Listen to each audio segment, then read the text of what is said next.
Next बात करेंगे protein की। Protein is heteropolymer which is made up of amino acids. different amino acids are attached with the help of peptide bond to form a peptide chain which is called protein.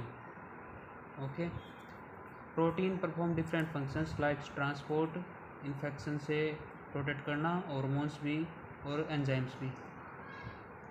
तो इसमें अलग अलग example दे रखे हैं NCERT में, जैसे collagen दे रखे हैं जो कि एक इंटरसेलुलर ग्राउंड सब्सटेंस है एनिमल्स के अंदर। मीन्स इंटरसेलुलर ग्राउंड सब्सटेंस का मतलब सेल के बीच में पाया जाता है। ये अलग अलग सेल ये होती हैं, इनके बीच में कोलेजन भरा होता है जो कि इनको बाइंड अप करके रखता है। ठीक है। अगला ट्रिप्सिन होता है जो कि एक एंजाइम है जो कि कार्बोहाइड्रेट के डाइजेशन में हेल्प करता है। नेक्स्ट दे रखा है इंसुलिन। इंसुलिन एक हार्मोन है जिसका फंक्शन होता है कि ग्लूकोज को ग्लाइकोजन में कन्वर्ट करना, क्योंकि ताकि सेल उसको स्टोर कर पाएँ ग्लाइकोजन की फॉर्म में। एक्सेस ग्लूकोज को ये ग्लाइकोजन की फॉर्म में कन्वर्ट कर देता है। नेक्स्ट है हमारे पास एंटीबॉडी। एंटीबॉडी भी ग्लाइकोप्रोटीन से मिलकर बनी होती है, यानी कि इसमें भी प्रोटीन होता है और इनका फंक्शन होता है इन्फेक्शन से फाइट करना, अपने को इन्फेक्शन से प्रोटेक्ट करना। नेक्स्ट दे रखा है अपने को रिसेप्टर्स। रिसेप्टर्स भी क्या होते हैं कि प्रोटीन से मिलकर बने होते हैं। रिसेप्टर काम का होता है, रिसेप्टर काम होता है कि बाहर से सिग्नल लेना, उस सिग्नल को रिसीव करके ब्रेन को उसको पहुंचाना, ताकि ब्रेन उसको फर्दर रिस्पॉन्स करे और उसके प्रति हम अपना क्रिया व्यक्त कर सकें। जैसे कि मान लो हमने कोई चीज़ को स्मेल किया तो रिसेप्टर्स क्या होते हैं, रिसेप्टर्स उस स्मेल्स को केमिकल्स की हेल्प से उस स्मेल को अपने सेंस करते हैं और उसको ब्रेन हमको बताता है कि वो किस किस चीज़ की स्मेल है। ठीक है। अगला दे रखे अपने को GLUT4। GLUT4 का क्या काम होता है? GLUT4 का काम होता है कि सब्सटेंस को सेल के बाहर का कोई सब्सटेंस है उसको सेल के अंदर लेके आना, खास करके ग्लूकोज को। GLUT4 का फंक्शन होता है ग्लूकोज को सेल के अंदर अपने अंदर रिसीव करना, और इसमें इंसुलिन अपनी महत्वपूर्ण भूमिका निभाता है। ठीक है।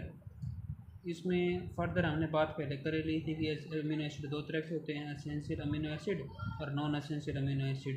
जो एसेंशियल अमीनो एसिड होते हैं जो कि हम फूड से लेते हैं, उसमें डाइटरी प्रोटीन की जब हम डाइटरी प्रोटीन लेते हैं ना, तो उस डाइटरी प्रोटीन में हमारे एसेंशियल अमीनो एसिड की हमारी पूर्ति हो जाती है, और नॉन एसेंशियल अमीनो एसिड तो हमारी बॉडी खुद ही बना लेती है। ठीक है। इसमें मेनली हम बात करते हैं आगे स्ट्रक्चर ऑफ प्रोटीन्स की। तो हेडिंग तो हमने पता ही है प्रोटीन, तो इसमें स्ट्रक्चर ऑफ प्रोटीन की बात कर लेते हैं।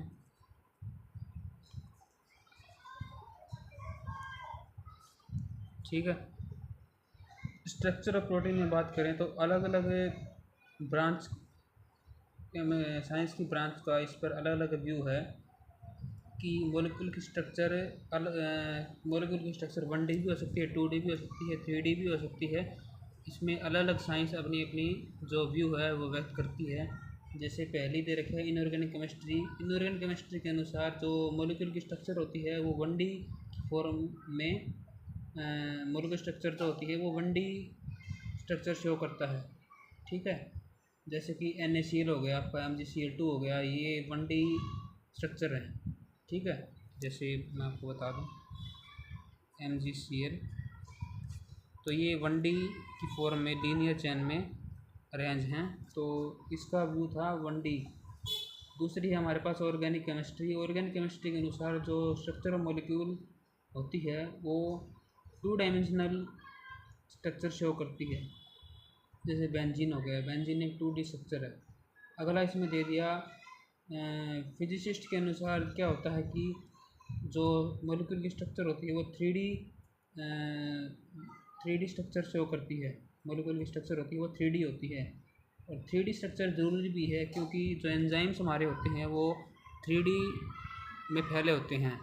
मतलब प्रोटीन जो होता है वो 3D में 3D स्ट्रक्चर शो बनाता है, और क्योंकि एंजाइम्स क्या होता है जो कि अदर एक्टिविटीज़ के लिए एंजाइम्स का महत्वपूर्ण रोल होता है, इसलिए 3D स्ट्रक्चर हमारे लिए बहुत इंपॉर्टेंट होती है। ठीक है, इसलिए हम फर्दर इसमें बात कर लेते हैं कि स्ट्रक्चर कौन कौन सी पाई जाती है प्रोटीन की। इसमें पहली होती है primary structure of protein. Primary structure में क्या होता है कि जो हमारा अमीनो एसिड होते हैं ना, वो एक रोड लाइक स्ट्रक्चर में स्ट्रेट लाइन में अरेंज होते हैं। ठीक है, जैसे कि ये पहला अमीनो एसिड है ए, ये दूसरा हो गया, ये तीसरा हो गया, चौथा हो गया। तो एक रोड लाइक स्ट्रक्चर में ये क्या होते हैं, ऐसे स्ट्रेट लाइन में अरेंज होते हैं। ओके, अब इसका कुछ पोर्शन जो होता है वो 2D स्ट्रक्चर बनाता है, जिसको हम क्या बोलते हैं, हेलिकल स्ट्रक्चर। ऐसे इसका कुछ पार्ट ये जो इसमें दे रखे हैं ये पेप्टाइड बॉन्ड हैं। ठीक है, ये 2D स्ट्रक्चर बनाता है कुछ पोर्शन। और 2D स्ट्रक्चर भी दो तरह की हमारी पाई जाती हैं। एक तो होती है बीटा हेलिक्स, दूसरी होती है एक तो होती है अल्फा हेलिक्स, दूसरी होती है बीटा प्लेटेड शीट। तो दो तरह की 2D स्ट्रक्चर पाई जाती हैं। ठीक है, इसमें कुछ जो हमारा पोर्शन है वो 3D स्ट्रक्चर भी बनाता है। ठीक है, और वो जो 3D स्ट्रक्चर होता है वो वुलन लाइक शेप में अरेंज रहता है, ऐसे। ठीक है, वुलन शेप, ये वुलन की तरह है, यानी कि जो ऊन का गोला होता है ना, जिसमें हम ऊन को ऐसे लपेट देते हैं, तो ऐसे ही हम प्रोटीन की एक लंबी चैन होती है, उसको एक ऊन के गोले की तरह ऐसे समेट दें तो वो एक 3D स्ट्रक्चर का निर्माण कर लेती है। और जो 3D स्ट्रक्चर होती है हमारे लिए सबसे इम्पोर्टेंट है, क्योंकि जो एंजाइम होते हैं वो 3D स्ट्रक्चर के बने होते हैं। और एंजाइम्स का काम ही होता है अलग अलग मेटाबॉलिक एक्टिविटी में अपना पार्टिसिपेट करना। तो प्रोटीन की जो 3D स्ट्रक्चर है वो बायोलॉजिकल एक्टिविटीज़ के लिए सबसे इम्पोर्टेंट होती है, ये एनसीईआरटी में मेंशन किया हुआ है। ठीक है, इसमें अगर हम फर्दर बात करें तो अमीनो एसिड जो होते हैं ना, इसमें जो फर्स्ट अमीनो एसिड होता है इसको एन टर्मिनल बोलते हैं, और जो लास्ट अमीनो एसिड होता है प्रोटीन की चेन में उसमें उसको सी टर्मिनल अमीनो एसिड बोलते हैं। ठीक है, और इसमें बात करें तो जो ये हेलिकल स्ट्रक्चर की बात की ना, तो जितने भी प्रोटीन होते हैं उन सभी में राइट हैंडेड हेलिकल स्ट्रक्चर पाई जाती है। राइट हैंडेड का मतलब ऑब्जर्वर से देखें, मान लो ये ऑब्जर्वर, मान लो ये मेरी तरफ मैं ऐसे पॉइंट आउट कर रहा हूँ, मान लो ये ऑब्जर्वर है, तो ऑब्जर्वर से आगे बढ़ें इस साइड, तो क्लॉकवाइज डायरेक्शन में ऐसे आगे बढ़ें तो वो एक राइट हैंडेड हेलिक्स का निर्माण कर देगा। और वही एक प्रोटीन की स्ट्रक्चर होती है, राइट हैंडेड। ठीक है, 3D स्ट्रक्चर में हमारे एंजाइम्स आ गए। अल्फा जो 2D स्ट्रक्चर जो ये हमने बात किया, इसके अंदर क्या आएंगे, स्ट्रक्चरल प्रोटीन आ जाएंगे। 1D जो कि प्राइमरी स्ट्रक्चर थी, तो 1D 2D निर्माण कर देंगे। जो हमारे स्ट्रक्चरल प्रोटीन हैं उनकी में इनकी गिनती की जाती है। और जो 3D स्ट्रक्चर होता है उसमें हमारे लास्ट हमारा इसमें आता है क्वाटरनरी स्ट्रक्चर।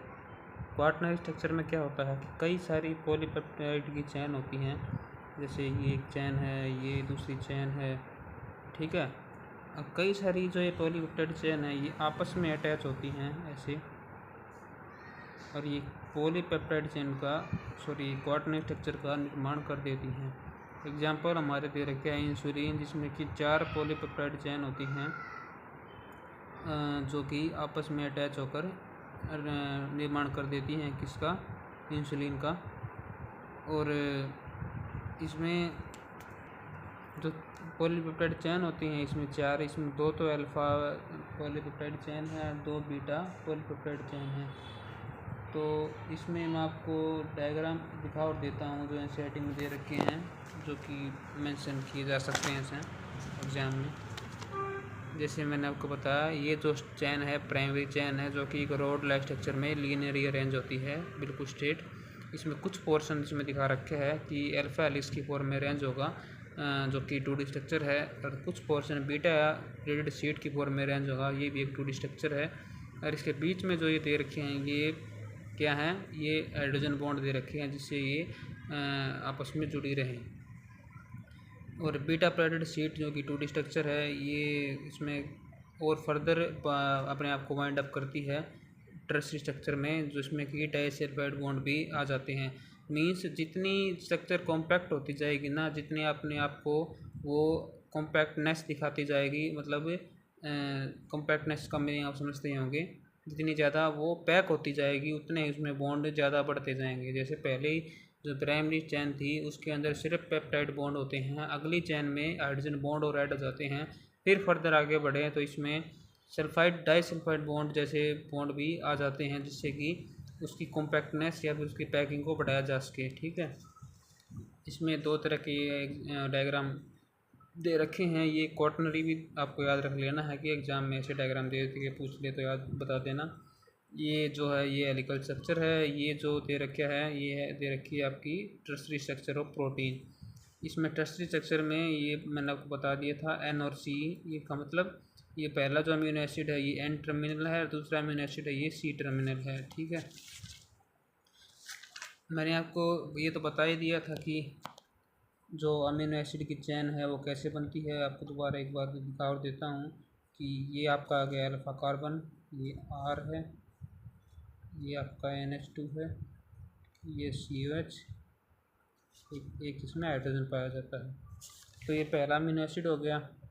ऐसे ही दूसरा अमीनो एसिड बना लेंगे और जो पेप्टाइड बॉन्ड बनेगा वो बनेगा, कैसे बनेगा, ये R आ गया, ये H आ गया, ये COH आ गया, ये बनेगा,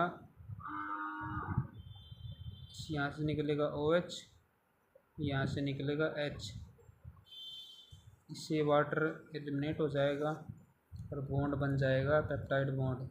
ठीक है, इसको आप फर्दर कर लेना। यहाँ से H2 निकल जाएगा, इसमें क्या बचा, इसमें ये बचेगा, यहाँ से OH था, OH चला गया और यहाँ से एक H चला गया तो यहाँ पर ये बच गया, ये R, ये H, ये COH, ये C, ये R, ये NH2, ये H। ठीक है, तो प्रोटीन कंप्लीट कर दिया मैंने। ओके, नेक्स्ट इसमें बात कर लेंगे अगले टॉपिक की, जो कि पॉलीसैकेराइड रहेगा। Thank you.